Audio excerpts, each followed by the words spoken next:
Nah, ini udah ada yang record belum ini? Udah, aman. Halo,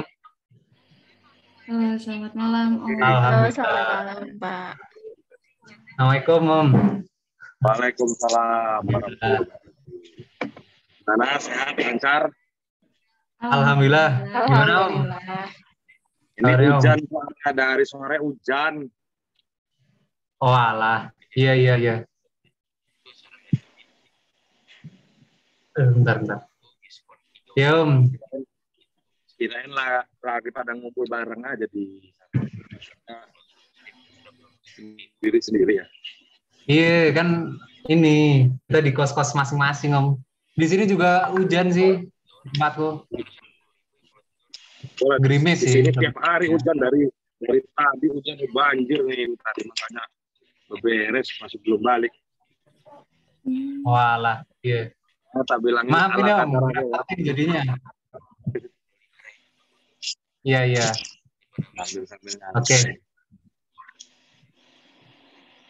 Ya, jadi langsung aja mungkin ya, Ya, biar nggak kemalaman juga. gimana enaknya ya. Oke, ya. Oke, ya, jadi Assalamualaikum warahmatullahi wabarakatuh. Waalaikumsalam warahmatullahi wabarakatuh. Ya, jadi di sini kita mau mewawancarai dari owner dari Reza Farm atau Ornamental Fish ya. Dari narasumbernya ini ada Om Reza, mungkin bisa perkenalan diri, Om. Oke, Sama usaha juga nih. langsung. Ya, oke. Assalamualaikum warahmatullahi wabarakatuh. Waalaikumsalam warahmatullahi wabarakatuh. Saya Reza Aquarium lah ya, enaknya Reza Farm ya, Reza Farm, Aquarium juga oke. Cuman kalau nama aslinya itu Kurniawan. Di domisili di Lampung Tengah, tepatnya di wilayah Lampung Tengah. Di pekerjaan sehari-hari ya mainan ikan. Seperti itulah kurang lebihnya. Iya, siap. Jadi nama farmnya apa, Om? Kalau secara nama farm yang udah mengudara udah lama sih sebenarnya ya Reza Farm itu sebenarnya, seperti kayak itu Google Map juga segala macam, di Facebook segala macam apa ya Reza Farm, Reza Ornamental Fish gitu.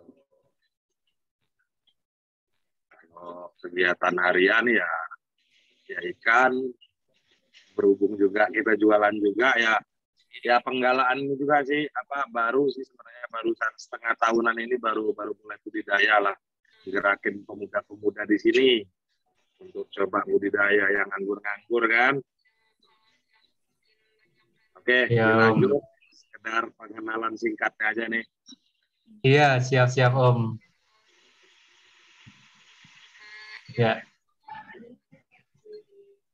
Ya, mungkin selanjutnya untuk ikan yang diusahakan apa ya, Om? Kayak yang udah bisa berhasil dibudidayakan gitu.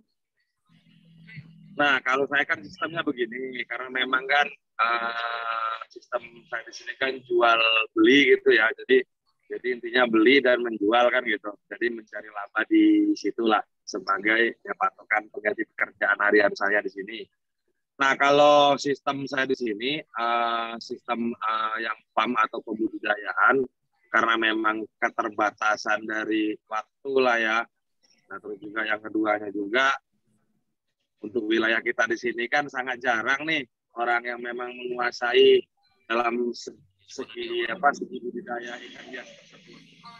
Nah, jadi di sini kalau saya pribadi, kalau untuk item-item yang dibudidayakan tentunya ya item-item ikan-ikan yang tergolong ya bisa ditinggal paruh waktu gitu. Jadi banyak contoh sih seperti kayak ikan-ikan, apalagi saat ini ya lagi rame kayak ikan-ikan cana gitu, udah beberapa juga yang coba breeding ngebudidayakan, terus kayak item-item ikan yang lain ya masih dalam ruang lingkup ikan hias tentunya, kayak ikan Oscar, terus ikan-ikan kecil-kecilan gitu, kayak kopi, itu udah mulai kita produksi budidaya sendiri.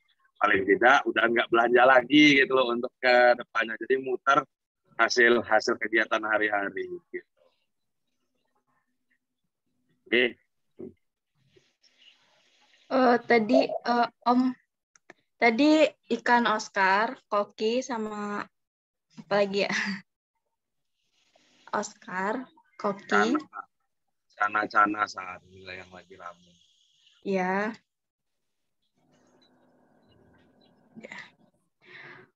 Kalau untuk ini Om, siklus produksinya biasanya itu berapa ya? 1 kali per siklus. Nah, gini. Karena memang yang sebenarnya sih dari awal, karena saya ini kan dari hobi sebenarnya. Sebenarnya sih saya ini kerja sebenarnya. Cuman karena hobi, jadi nyambung cari rezeki kan gitu. Nah, jadi kalau masalah siklus di ikannya ya begitu juga, kembali ke yang saya katakan tadi. Tentunya yang tidak terlalu menyita waktu bisa dibuat sambet. Cuman kalau untuk siklus ikan sih itu tergantung sih macam-macam jenis ikan. Karena memang sistem perawatan mulai dia penjodohan sampai dia jadi, sampai dia beranak kembali, itu macam-macam juga. Cuman rata-rata sih ada yang sekitar 2 minggu, 1 bulan, bahkan ada yang seminggu sekali. Itu tergantung ikannya juga, macam-macam juga. Kalau untuk siklus dia dari mulai dia bertelur, terus 3 hari dia netas, terus dia beranak telur itu beranak sampai dia bertelur lagi itu kurang lebih ya 2 minggu sampai 1 bulan. Itu untuk reproduksi rutinnya. Ya. Kalau untuk ikan yang paling lama gitu, Om, siklus reproduksinya tuh ikan apa, Om? Kalau yang untuk ikan yang paling lama ya tergolong sih, kalau kayak ikannya tergantung sih sebenarnya. Kalau untuk siklus reproduksi mah tergolong rata-rata semua cepat. Yaitu tergantung perawatan dari kita sendiri. Karena kita kan statusnya kan bukan alam. Jadi kalau alam mungkin siklusnya mungkin bisa lebih lambat sih daripada kita lakukan breeding di rumah sendiri. Istilah breeding kan istilah budidaya gitu ya. Jadi siklusnya bisa lebih cepat karena memang ya pola pakan yang kita beri, terus juga penanganan. Dan biasanya kalau di alam dia dari siklus mulai dia bertelur dan telurnya menetas, dia kalau indukan dia jaga anaknya dulu.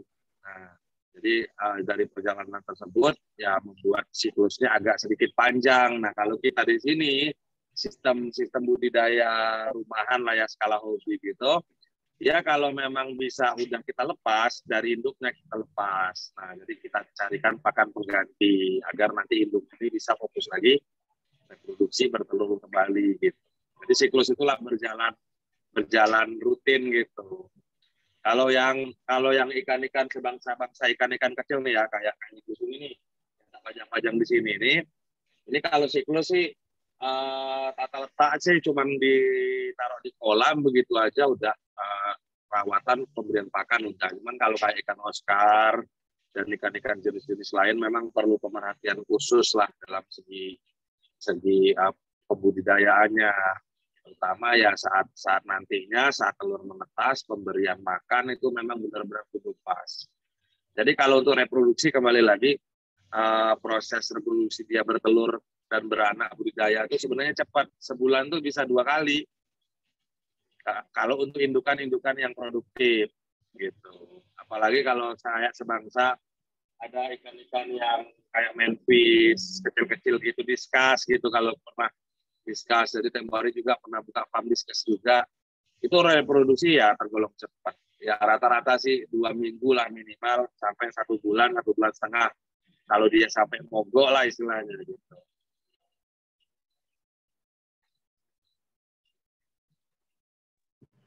Ya, oke, siap Om. Terus mungkin bisa dijelasin kayak per item ikannya ya Om, untuk ukuran dan harga ikan, harga dari ikannya gitu. Per ukurannya gitu. Misalkan kayak Oscar ukuran segini itu berapa gitu. Gitu Om. Oke, jadi kalau masalah ikan ya, jadi ini mau ngebahas ikan satu per item atau untuk skala jenis yang saya jual di sini gitu? Boleh skala jenis yang ada di situ, Om.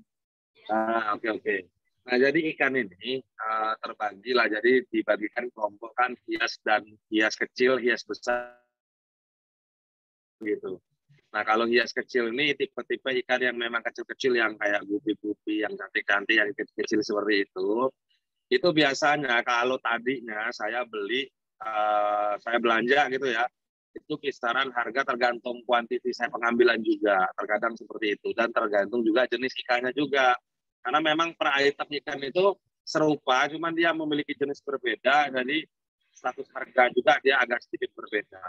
Nah, terus kalau pukul rata umum aja, itu biasanya kisaran di modal ya, kisaran mulai dari 800 perak ya, sampai 1.200. Nah, kalau segi skala keuntungan, itu biasanya keuntungan bersih paling 30% gitu per satu ikannya. Jadi barangnya kita menggunakan modal ya dari mulai kita ngambil, makan, hitung-hitung segala macam. Per 4 ekor itu kita ketemu 6.000 lah sampai nanti kita penjualan kembali. Nah itu nanti saat saya jual itu 10.005 atau 10.004 gitu. Nah itu yang tipe-tipe ikan-ikan kecil.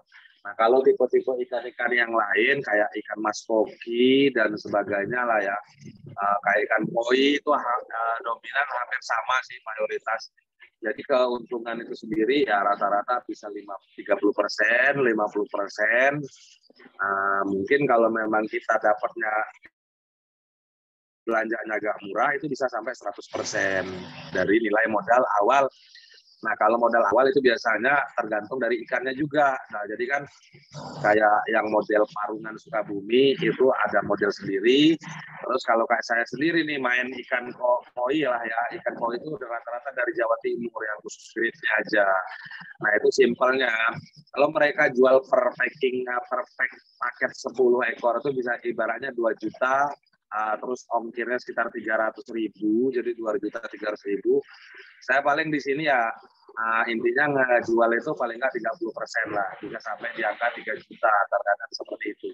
Nah, cuman kalau kayak saya di sini kan sistem jual beli, jadi saya di sana juga belinya juga main 200, 300 ekor begitu.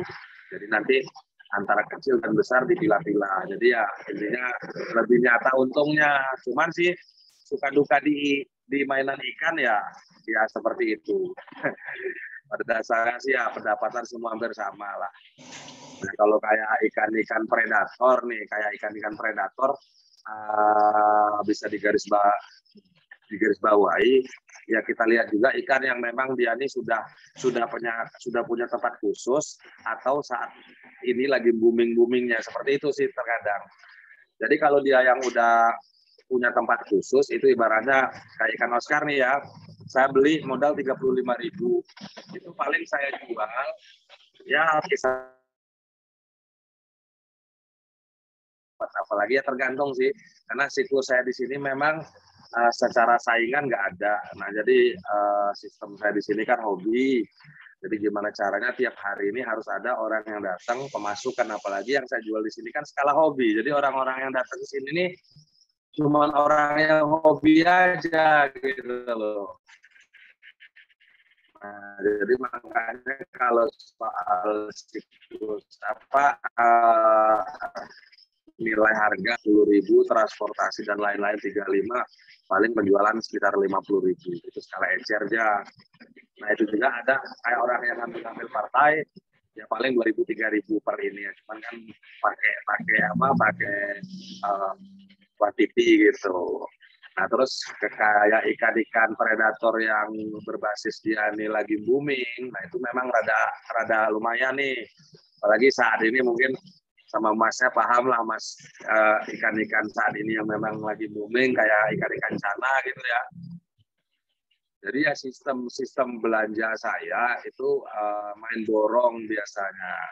Aku juga kebetulan belanja juga tadinya dari Jawa juga, dari Jogja gitu belanja. Jadi belanja di sana sistem borong, ngambil 2.000 atau 3.000 ekor. Misalnya harga dari sana 15.000, nah sampai sini itu jual langsung 35.000. Sedangkan kan kayak kita penjualan kan nggak mungkin mau laku terus begitu datang habis gitu, enggak. Jadi kita pelihara bagus, tambah lagi harganya gitu. Nah semua itu sih terobati ya, agak sedikit kebantukan ya gara-gara mulai budidaya ini. Jadi udah nggak pernah order lagi. Karena memang kayak nilai anak yang dihasilkan buat indukan tuh rata-rata 500 sampai 1.000 ekor lebih gitu loh per satu indukannya. Ya berjalan hingga saat inilah udah nggak pernah belanja lagi. Paling item-item ikan yang nggak ada aja paling seperti itu. Intinya sih kalau soal harga dan keuntungan nggak jauh-jauh dari 30%. Kalau 100% itu ya rezeki lah, mungkin lihat dari ikannya itu sendiri gitu. Cuman nilai keuntungan 100% itu didapat ya dari ikan-ikan yang memang berstatuskan memang pilihan, bukan ikan yang statuskan dia udah ada satu tempat seperti kayak ikan Oscar gini, dia udah punya tempat khusus, jadi mau dia bagus gimana juga tetap harganya segitu-gitu aja. Kurang lebih seperti itulah. Oke, untuk perhariannya Gimana? Ya, untuk perharinya itu ada target penjualan sendiri nggak Om? Misalnya di hari ini tuh harus ada berapa ikan yang terjual atau bagaimana gitu? Nah, kalau kembali ke target sih ya, kalau kayak saya pribadi ini memang kalau bicara ke target intinya karena skala hobi sih. Jadi dikembalikan lagi ke hobi. Jadi dari hobi cari rezeki. Jadi saya di sini ya intinya ya berjualan ya. Maksudnya ya alhamdulillah setiap hari itu ada aja gitu loh, yang masuk tuh ada aja. Nah, cuman kayak kita mainan hobi kan, jadi ada masanya ya sepi, ada masanya juga kadang ramai, ada kan ya begitulah siklus jual beli. Nah, kalau bicara target sendiri sih saya nggak pernah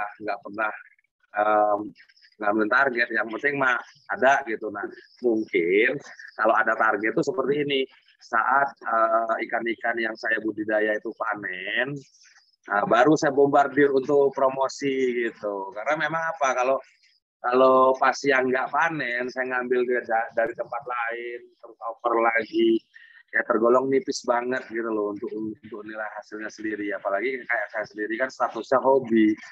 Jadi yang penting ada kegiatan, ya tambah ada pemasukan gitu.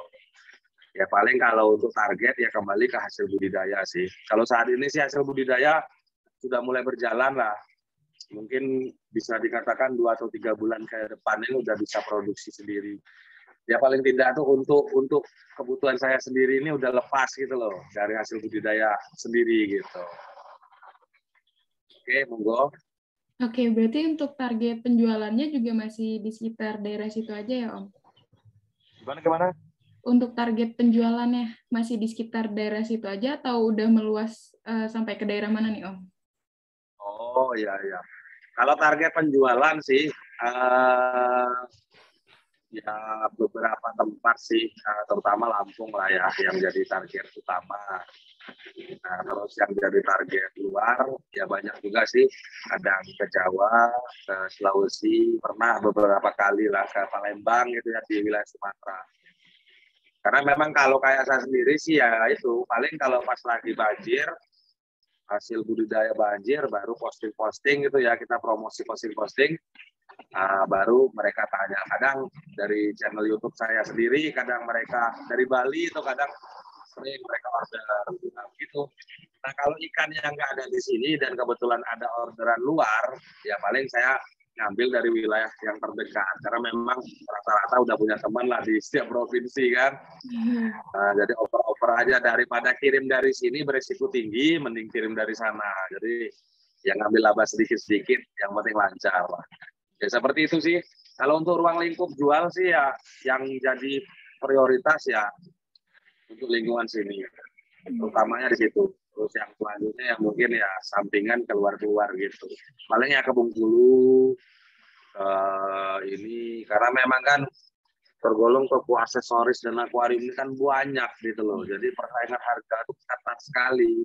Nah di situ juga ya saya juga berpikir kan nggak mengoyo-ngoyo amat lah intinya di situ. Jadi intinya berjalan aja seperti air ya. Cuman ya alhamdulillah setiap hari ya.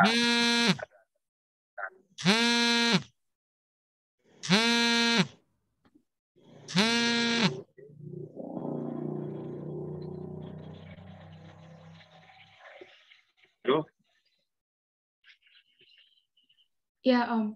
Untuk promosinya sendiri itu selain di YouTube melalui apa tuh, Om? Kalau promosi nih ya, ya biasalah media sosial media gitu, kayak IG, Facebook, YouTube lah. Yang kadang sering tuh YouTube. Nah kalau YouTube ini terkadang tuh ini order-order yang gede-gede. Rata-rata yang di atas ibaratnya 30 juta, 40 juta mereka pesan-pesan ikan. Itu rata-rata mayoritas dari YouTube. Lainnya ya dari mungkin Facebook, IG gitu kan. Terus lainnya ya hasil penjualan online shop gitu. Oh, ada online shopnya juga, Om? Ada. Pokoknya semua lah. Cuman sekarang nih udah nggak begitu ke fokus lagi yang jauh-jauh karena memang kebijakan privasi dari penyedia layanannya sih terlalu ini. Jadi ya intinya kita usaha nih mikirin laba, cuman kadang tuh apalagi di ikan gitu banyak resikonya. Yang selanjutnya ya dari mulut ke mulut gitulah. Itu kurang lebihnya. Terus sosial antara kawan biasanya. Jadi mungkin dari tokonya teman ada yang pengen cari ini, mereka nggak punya dan kebetulan saya punya. Jadi saya ngirim. Itulah ganti-gantian gitu. Kurang lebihnya seperti itu. Oke, siap Om. Terus mungkin selanjutnya boleh nih Om dikasih tahu untuk modalnya berapa ya Om sampai dapat keuntungannya itu juga berapa Om, mungkin gambaran kasarnya gitu. Kalau bicara modal sih sebenarnya tergantung niat. Nah, itu dasarnya sih cuma di situ. Kalau bicara modal itu tergantung niat. Kalau udah berstatuskan toko, jadi dia ini kan kita mau sekedar usaha sampingan aja, ya itu mah tergantung niat. Sisih duit 100-200 aja kalau kita putar bisa jadi berkali lipat gitu loh. Cuman kalau berstatuskan toko ya tergantung tokonya juga. Cuman ya tergantung toko. Ya kalau lagi 100 juta mah ya kalau untuk buka toko mah habis gitu. Kurang lebihnya seperti itu. Cuman sih kalau aku kan dari dulu itu kan ngerintis sih dari kecil. Sampean kan tahu dari dulu kan di samping rumah sekedar hobi, tiba-tiba kebutuhan kalau waktu itu jadi peliharaan saya jual kok lancar kan gitu. Jadi berlanjut. Ya kalau bicara modal sih jadi sekedar untuk samben aja nilai uang 500.000 aja kalau kita putar ya bisa jadi duit kan gitu. Tergantung kita kalau bicara modal. Berarti nggak harus yang modalnya tuh wah gitu ya, Om? Wah, enggak. Dia gini, kalau kita kan mainan hobi. Jadi usaha seperti ini nggak akan berjalan kalau kita nggak ada hobi di sini gitu. Ya memang sih benar kalau untuk usaha di bagian ikan, aksesoris itu tergolong ya menjanjikan lah, bisa dikatakan tuh menjanjikan ya ibaratnya kata kasarnya daripada kita bekerja jadi buruh pabrik kan gitu.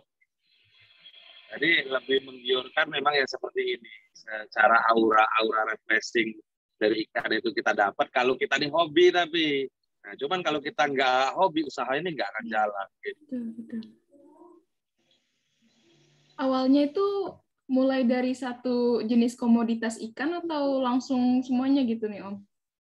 Kalau saya dari hobi beli gitulah dulu. Hobi beli juga dikit, pelihara di rumah. Kok dimulai. Jadi kok pengen beli ikan yang bagus, seperti ikan kayak arwana gitu zaman waktu beli. Nah, setelah saya beli itu ya berlanjut lagi.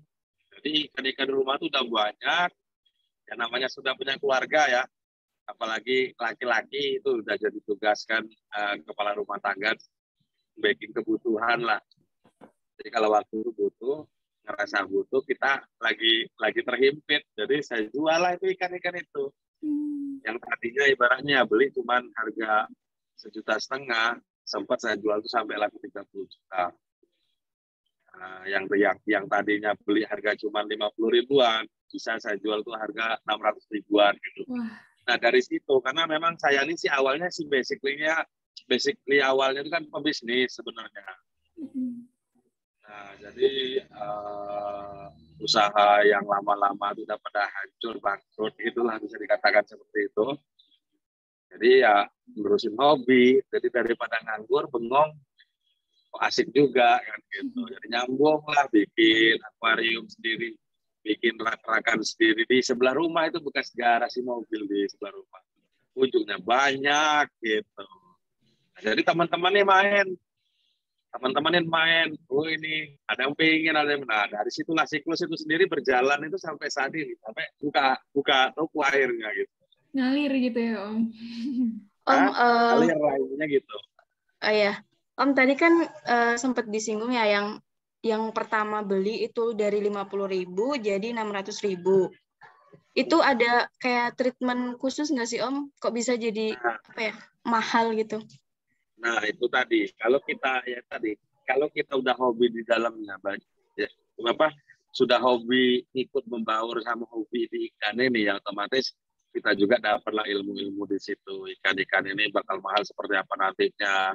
Terus jenisnya ini nanti yang mahal nih bagaimana. Nah, dari masa-masa perawatan yang saya lakukan di sini ya, dari awal ya, sampai di rumah saya tuh sekarang di kolam-kolam itu banyak ikan-ikan. Nah, jadi kayak beli-beli gitu, saya sortir kan, pilih-pilih mana nih yang bagus kan. Pilih yang bagus, yang paten-paten nantinya. Nah, itu saya rawat sebaik mungkin, ya memiliki kelebihan khusus lah. Nah, dari situlah nantinya tetap bakal jadi harganya tuh bakal naik gitu loh. Apalagi kayak ikan-ikan saat ini ya lah, yang lagi rame-rame, yang lagi booming itu ikan cana. Nah, jadi cana ini memang kan lokal endemik Indonesia sih, dari Kalimantan. Nah, itu pernah tempo hari modal cuma 200.000. Itu saya jual rata-rata ada yang 15 juta, ada yang 25 juta. Itu modal cuma 200.000 aja. Nah, cuman perjuangan untuk ngedapetin untuk hasil yang memang benar-benar memuaskan seperti itu memang butuh perjuangan. Gitu. Ya treatment lah, jadi treatment tuh ya treatment pola pakan, perawatan, jadi apa sih yang dimau. Nah, cuman sih ikan-ikan ini bisa mahal, kriteria yang kita cari itu dari mulai usia dini, ikan-ikan yang memang berstatuskan ikan-ikan kontes gitu kan. Jadi apa sih penilaian juri di kontes itu gitu. Nah, itulah yang jadi patokan kita pelihara ikan itu gitu.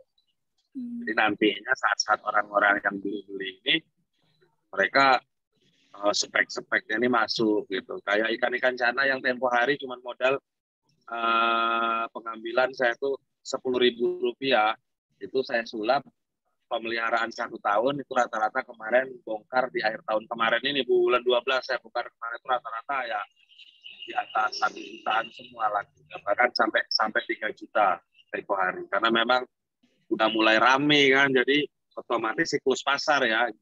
Kalau ikan ini mulai naik, mulai booming, itu otomatis ikan ini seolah susah dicari, jadi harga tuh melonjak naik, apalagi yang bagus-bagus, itu orang berani bayar mahal. Nah, mulai rame, otomatis juga ikan-ikan yang bagus-bagus sudah bermunculan, ya siklus pasar lah, disitulah dia mulai menurun harganya. Ya cuman sih kalau untuk ikan-ikan sih tergantung sih, karena dia udah punya tempat khusus untuk penghobinya, mau ikan bagus, kita mau tawarin berapa aja bebas gitu loh, jadi nggak ada patokan.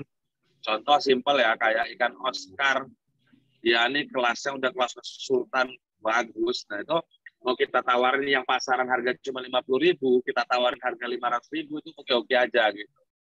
Jadi siklus pasarnya itu tadi sih, ngelihat kondisi ikannya gitu.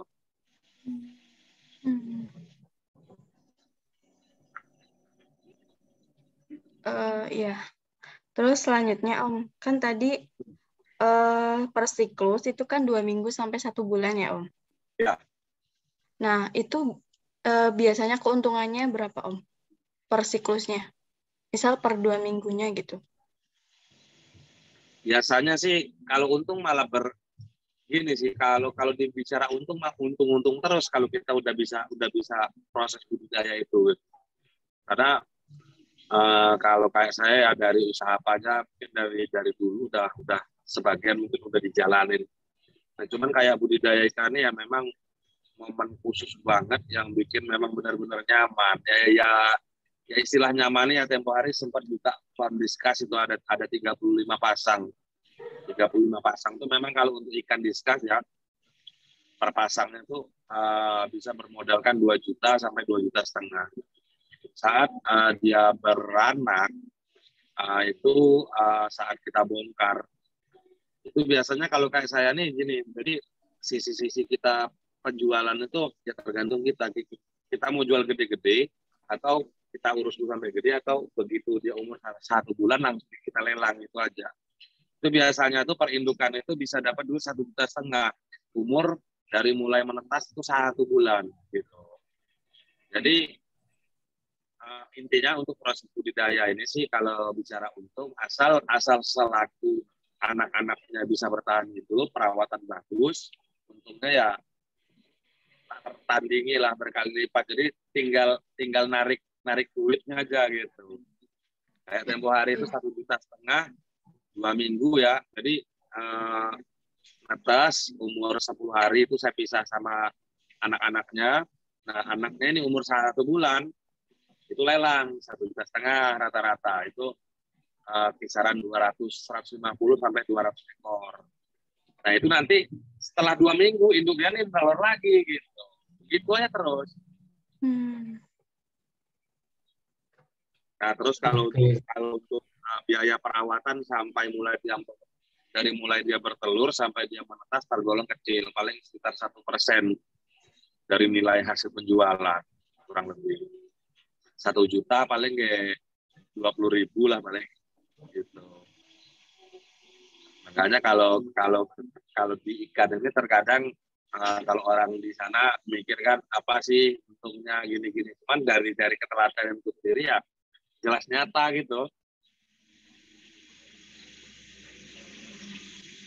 Oke, siap Pak. Mungkin boleh dikasih tahu nggak nih Pak, apa untuk omsetnya? Boleh nggak Om? Ya, Dari usaha budidaya ini. Nah, kalau bicara omset sih ya naik turun sih intinya sih ya kurang lebih kalau mungkin di kisaran 20-an juta mungkin masuk. Soalnya utang 10 juta sebulan. Ya. Aman ya. Terus yang lainnya kebutuhan hari-hari gitu. Ya kisaran gitulah, kisaran 10 sampai 15 kurang lebihnya segitulah kurang lebihnya. Tiap bulan itu ya Pak. Itu juga sedikit agak terbantukan ini kan karena pengembangan budidaya itu tadi gitu loh. Karena memang sebelumnya kayak ikan-ikan kecil gini nih, per 2 minggu itu nggak akan kelong duit 5 juta belanja untuk ikan-ikan kecil yang harga cuma 1.000-an perak kan. Nah saat ini udah bisa budidaya sendiri, udah nggak belanja lagi, jadi otomatis sudah nambah income gitu. Ya kurang lebih sih kalau bicara omset sih di situlah. Kalau 10 sampai 15 dapat ya nggak bisa diinin lah, intinya mah ya ada aja berannya cukup lah gitu. Cuman kisaran segitulah rata-rata. Income tergantung penjualan juga sih. Kalau 1 hari ini kita dapat 3 juta, 1 juta ya barangnya. Ya kurang lebih 300 sampai 400.000 itu udah dilaba di tangan. Apalagi yang berstatuskan kayak contoh kayak kita yang ngeluarin tenaga sendiri itu loh, kayak akuarium kan gitu kan, kita nyulap kaca utuh jadi kaca bagus, kita bentuk akuarium kan, jadi itu ada tambahan tersendirinya dari situ. Ya kalau untuk income sih kurang lebih seperti itu. Soalnya kalau hitung-hitung belanja rata-rata tuh 1 bulan bisa di atas 20 sampai 30 juta belanja aksesoris saja, belum lagi ikan gitu. Ikan-ikan kan terkadang ikan-ikan khusus kayak ikan-ikan arwana gitu. Itu kan kita masih belum bisa budidayanya gitu. Itu kalau untuk omset ikannya kurang lebih segitu. Paling tidak itu kalau orang menjiwai ingin terjun di usaha seperti ini, lebih nyata jaminannya lah daripada kita jadi buruh di pabrik lah, istilahnya begitu. Asal kita menjiwai. Ya tergantung basic orangnya juga sih sebenarnya.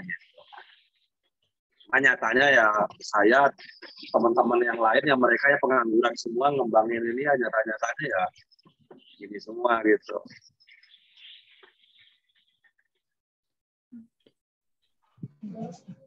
Oke, Bi.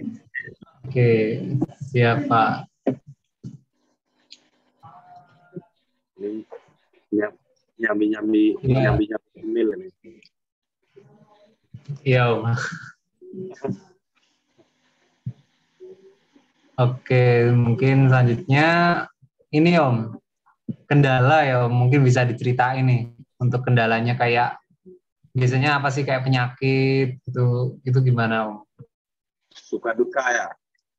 Nah, kita bicara suka duka dalam setiap usaha pasti ada permasalahan lah di situ. Kayak saya juga di sini ya seperti itu. Kalau suka duka sih biasanya karena memang statusnya ikan ya. Nah, dari berawal ini sekitar ngobrol santai lah, sambil ngobrol santai jadi biar agak masuk. Dulunya kan belanjanya ikan ini dari Jawa terus nih.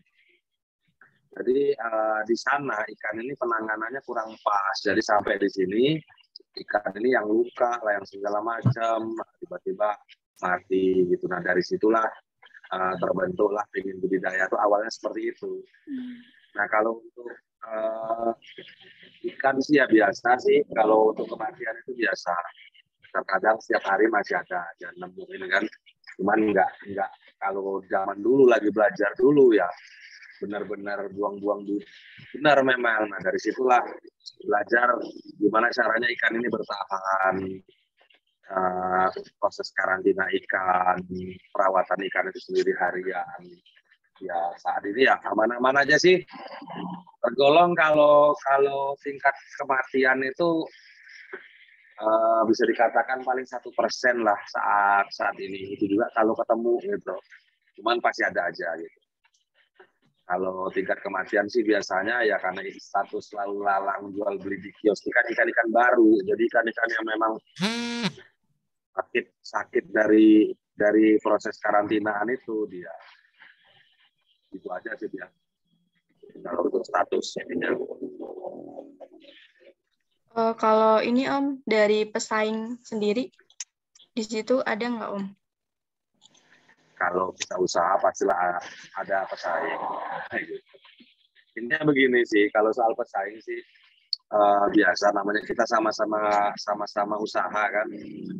Jadi ya tetap siklus pasar dan siklus harga itu terbentuk dengan sendirinya gitu. Nah jadi mereka juga ngambil itu ada titik termurah, mereka ngambil belanja lah. Nah mereka juga bisa ngukur nih jualnya berapa gitu. Jadi kalau untuk bersaing atau saingan itu tergolong kecil sih. Jadi ya umum lah gitu. Ya tergantung inisiatif kita.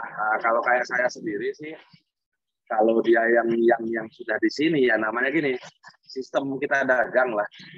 Kalau dia udah masuk ke toko ini, kalau bisa dia tuh pulang harus bawa ikan, harus beli ikan gitu loh. Nah jadi kinerja, maksudnya cara kerja toko yang intinya dia datang ke sini, intinya saya tidak rugi ya udah saya kasih aja gitu. Karena mana kita ini kan status kan jual apa? Jual nyawa gitu loh. Jadi ikan yang bernyawa, yang berisiko juga tinggi gitu kan.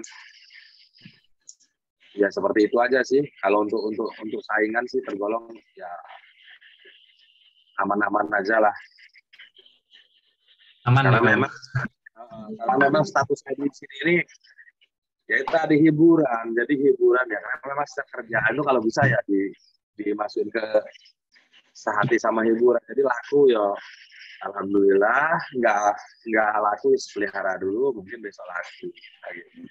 Cuman kalau bicara tentang ikan hias, ya itu nggak ada ceritanya nggak bakal laku, masih laku gitu loh.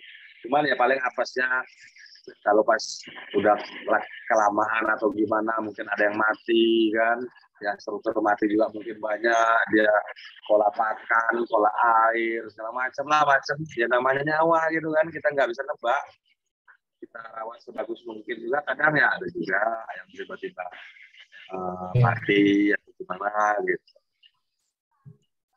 Aman lah pokoknya kalau soal persaingan harga bangsa pasar dagang. Mau nanya Pak, tadi kan disebutin kalau tingkat kematian ikan yang dijual atau dibudidayain itu hanya 1%. Nah, tips perawatan ikannya itu gimana ya Pak ya? Dari Bapaknya sendiri. Nah, ini ada 2 kategori ya untuk perawatan. Jadi perawatan mulai dari pembelian. Nah, pembelian ini pembelian dari jauh atau cuman pengangkatan dari kolam lingkungan kita, sekitar kita aja. Nah itu dilakukan proses karantina namanya kalau untuk ikan. Nah, jadi tujuan proses karantina ini ya intinya pemulihan ikan-ikan yang tingkat stresannya tinggi, jadi kita pulihkan kembali. Nah, jadi membuat ikan ini nyaman di lokasi yang baru. Dan juga yang kedua, mungkin ada ikan-ikan yang agak lecet atau terluka, dengan proses karantina ini kembali sehat kembali gitu. Nah, jadi ya lakukan proses karantina lah. Karantina ya seperti biasa lah, ikan masuk ke dalam, datang gitu. Nah itu kayak tank-tank seperti inilah, kita siapin dulu tempat. Itu udah kita campur obat dan struktur air juga udah memang benar-benar disiapin dulu gitu loh. Jadi air disiapkan dulu, terus kita kasih obat boleh, enggak juga nggak apa-apa.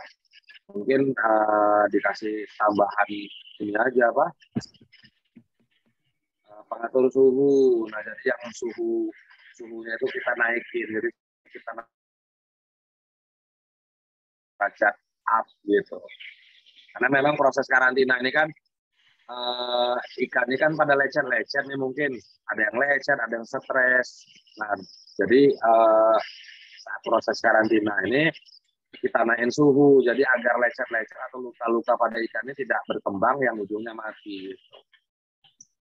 Jadi di proses karantina kan dahulu lah ini ya. Baru selesai proses karantina itu biasanya 4 sampai 1 minggu. Nah, selesai dari itu baru saya jual gitu, biasanya seperti itu.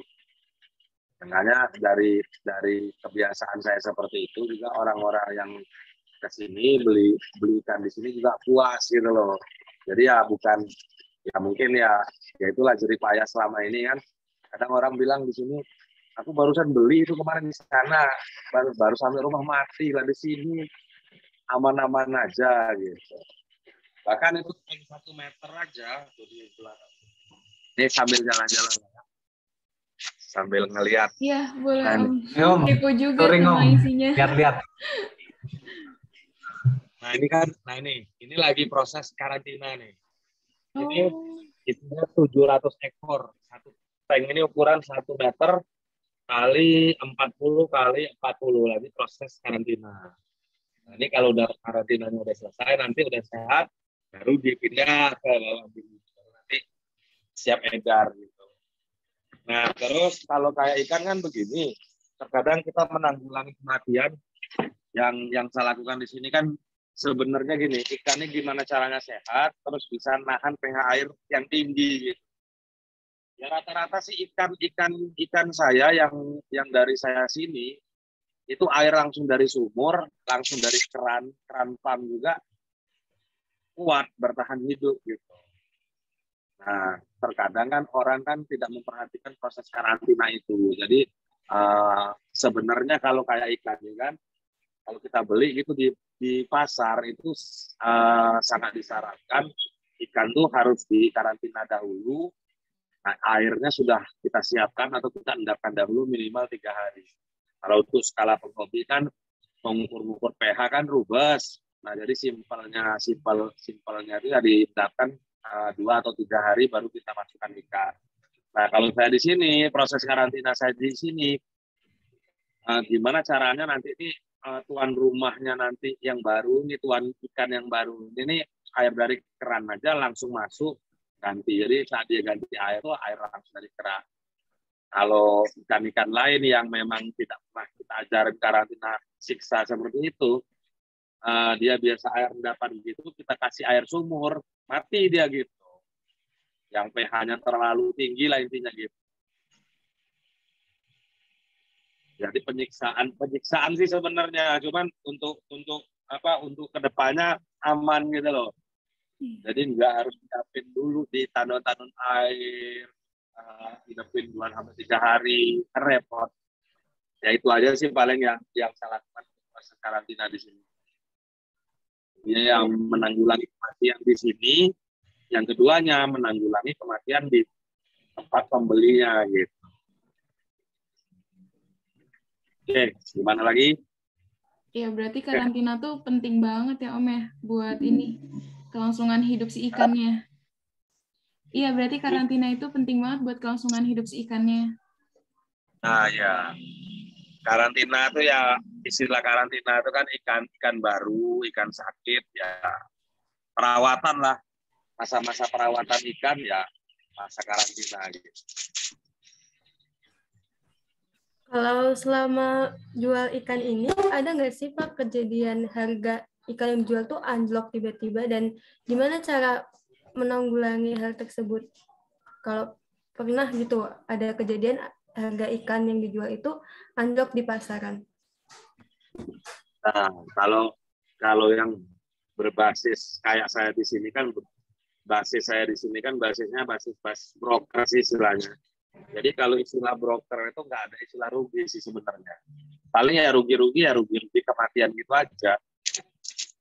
Cuman kalau dia berbasiskan kayak supplier itu mungkin bisa dia menemukan ada masa-masanya harga ikannya anjlok, ekor gitu kan bisa, daripada ikan ini ditahan nggak laku atau belum lagi nantinya bakal ketemu kematian ujungnya ekor.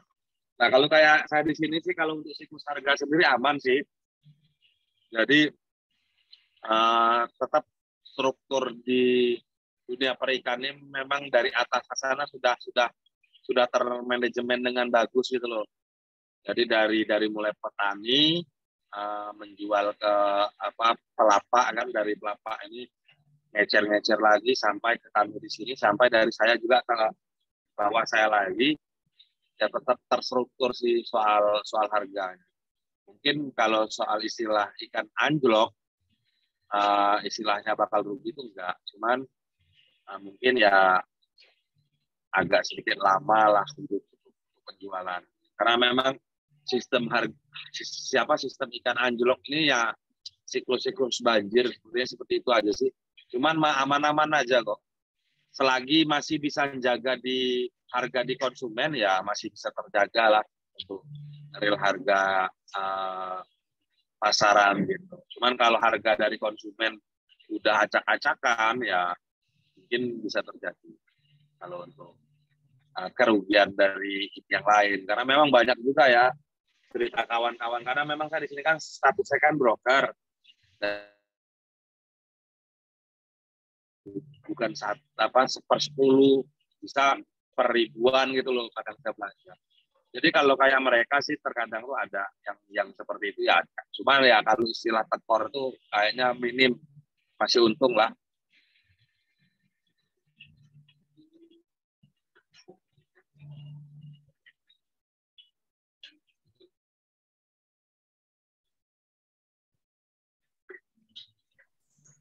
Oke.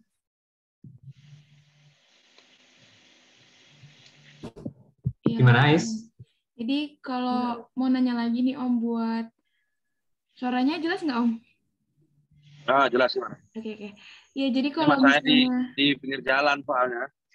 oh iya, iya kalau untuk pemberian pakan, kemudian pergantian air sendiri itu sistemnya kayak gimana Om manajemennya? Gimana? Iya, kalau untuk pemberian pakan atau pergantian air sistem manajemennya itu bagaimana Om? Nah, kalau ini ngomongin soal air dulu ya. Kalau soal air,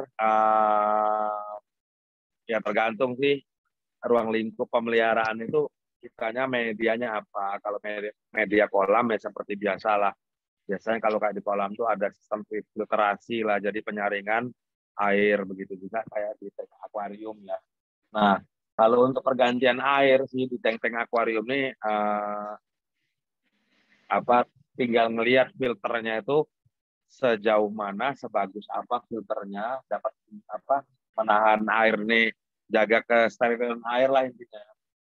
Kalau proses pergantian itu ya tergantung air, nah terus juga percepatan pergantian itu biasanya tergantung koloni dari ikan yang dalam satu tank atau satu kolam gitu.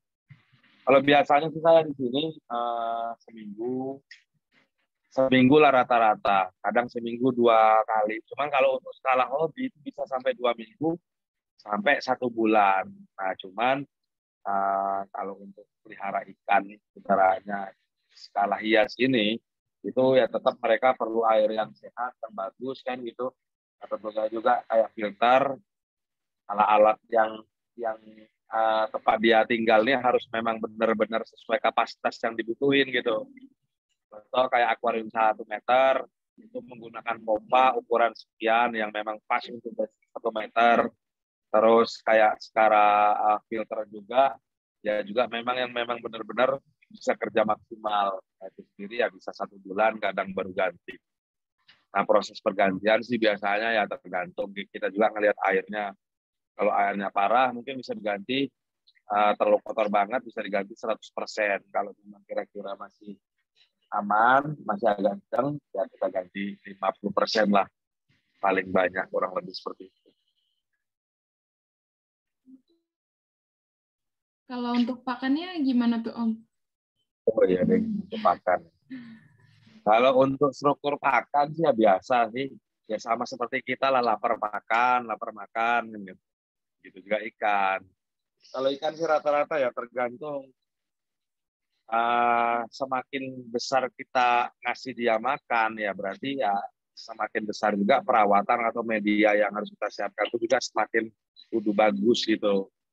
Otomatis kan dia kita kasih makan banyak, otomatis berharap ikannya cepat gede biar pertumbuhannya bagus, cuman airnya juga kan harus terjaga dengan bagus.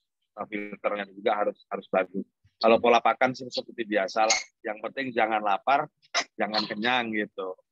Nah, itu biasanya 3-4 kali sehari. Pagi, siang, sore, malam pas mau tidur. Rata-rata seperti itu untuk pemberian pakan. Oke. Kalau untuk kualitas airnya sendiri dipakein treatment gitu-gitu nggak Om? Kayak misalnya ada penambahan bahan lain atau bagaimana gitu Om? Oh, kalau untuk air sih sebenarnya ya, kalau sekedar perawatan aja, kita ngelihat dari air kita sendiri sih sebenarnya. Dan kekuatan dari ikan kita sendiri, karena memang tipe-tipe ikan kan berbeda-beda. Kalau biasa sih, paling ada sedikit tambahan lah. Tambahannya dengan perawatan air, membasmi kandungan bakteri lah di air itu sendiri. Ya biasalah seperti obat-obatan, kayak garam ikan atau ada obat-obatan cair gitu khusus untuk air kan gitu. Nah itu lakukan biasanya ya setiap pergantian air gitu aja. Selesai pergantian air ya nggak pernah dipakai. Terus kalau saya sendiri sih jarang, ya langsung aja air dari sumur itu aja langsung masukin ke sini, bos. Nah, kalau pas ikan sakit baru kasih obat gitu biasa. Baru airnya kita campurin. Nah terus kalau untuk skala penghobi biasanya sih kalau kayak air nih simpelnya ya airnya tuh disiapkan air endapan lah intinya gitu. bukan air yang baru. Pada di sini memang ikan udah tahan banting semua, jadi air yang baru dari sumur juga masuk, karena memang kan ikan ini kan hidup di dalam air, cuman mereka ini kan bisa bertahan di pH masing-masing. Ikan kan beda-beda, rata-rata kan pH, TDS kan, kayak skala pH itu masih standar di bawah 300 TDS-nya, terus pH-nya ini kan di bawah 7, di bawah 6, 7 lah, 7, di bawah 7 kalau pH-nya. Cuman kan kalau untuk skala penghobi kan bingung kalau kita mengukur TDS segala macam kan rubas. Nah itu nggak jauh ya, paling kita endapkan paling tidak sampai air ini stabil gitu. Ya seperti itu aja sih kalau untuk airnya.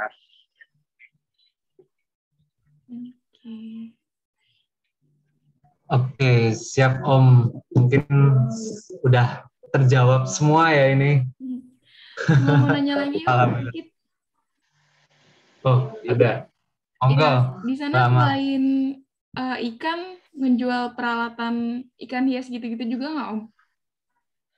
Peralatan? Iya, kelengkapan atau peralatan untuk ikan hiasnya. Lengkap, pokoknya dunia ikan hias ya lengkap semua. Mantap banget. Ya toko gitu lah, toko, jadi toko. Dari mulai apa ya tinggal kalau kayak akuarium dan meja-meja pesan gitu kan, ada juga tim yang lain buatin gitu, ngasih lokal teman lah intinya gitu. Pokoknya di seputar ikan hias ya lengkap toko gitu. Jadi ada aksesoris juga ada, akuarium juga ada, peralatan segala macam juga ada, ikan juga ya banyak jenis gitu. Cukup lengkap berarti ya Om ya. Nah, berarti dijual pakan atau obat juga ya Om ya? Apa tuh? Menjual pakan ikan hias juga dan obat? Iya, ya, semua ada. Ya, semua ada. Om, kalau ini apa ikan yang jadi favorit orang-orang itu apa Om? Kalau di situ? Ikutin zaman sebenarnya. Jadi boleh Om. Ikutin zaman. Yang paling bagus Om. Wah, udah pada tak jual semua udah. Waduh. Telat ya. Kalau ikan sih ngikutin zaman sih sebenarnya, rame apa.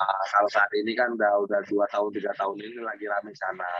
Cuman sana ini rame bukan berarti yang lainnya juga seperti gitu. Kayak ikan-ikan eksis lah. Kalau yang lain kan eksis. Udah pada eksis semua. Jadi udah ada penggemar khususnya tersendiri. Ya kudu lengkap lah intinya, apa aja ada kan gitu.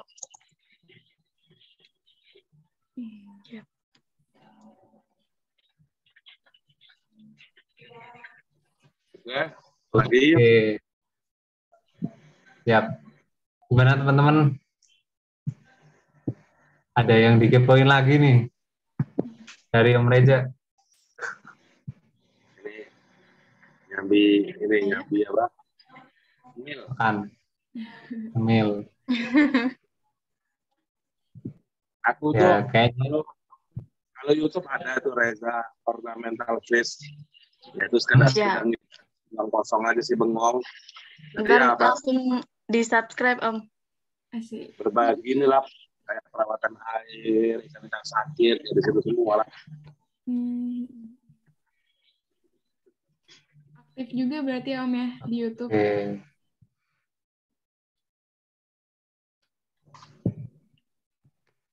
Ini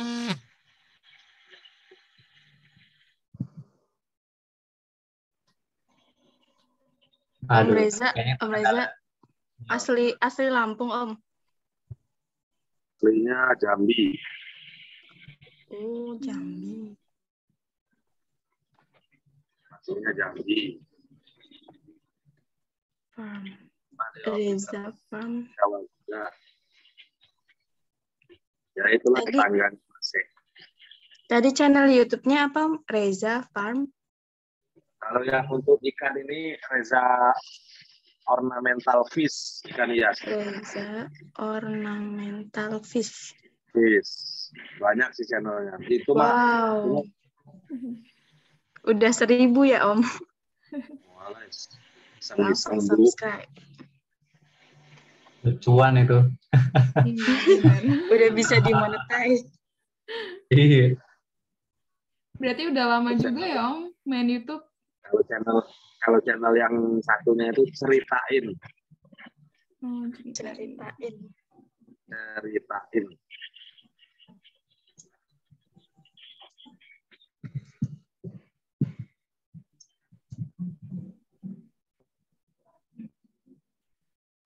Oke. Kalau hobi-hobi nonton drama-drama tuh di channel ceritain tuh. Sun Gokong. Oh, ini apa recap film gitu ya? Yoi. Ini Om. Kelihatan nggak sih? Cerita. Kelihatan nggak tuh? Kelihatan nggak? Iya sih. Oh, iya. Yang 13.000. Banyak Keren. banget tuh. Wow. Keren. 13.000. Ikan hobi, nonton film hobi. Hobi-hobinya yang bercuan ya Om ya? Nah, memang basic awalnya ya acak-acakan sih. Aku sekolah teknik, lulusan ini apa sempat juga dulu di terakhir di SMB manajemen bisnis. Larinya malah ke IT programmer ini software. Dan salah waktu itu ya sempat situs YouTube terbesar nomor 2 di dunia.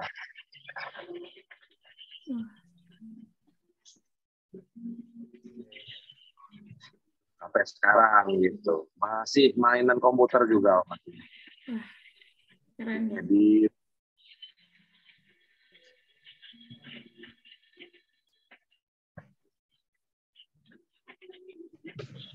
Oke, siap Om. Ya mungkin ini kayaknya udah berhubung udah malam ya Om. Kayaknya udah dicukupin aja ini di sini. Ya, dari sini makasih banyak udah meluangkan waktu ya Om. Mungkin terakhir kita boleh foto ya Om. Foto dulu untuk dokumentasi. Boleh. Sip. Coba nih, ayo Mbak Amal. Siapa nih yang mau foto? Oke, ntar dulu. Aku bisa nih.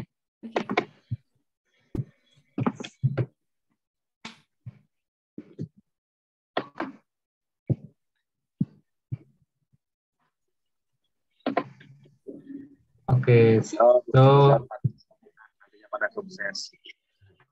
Amin. Ayo, tuh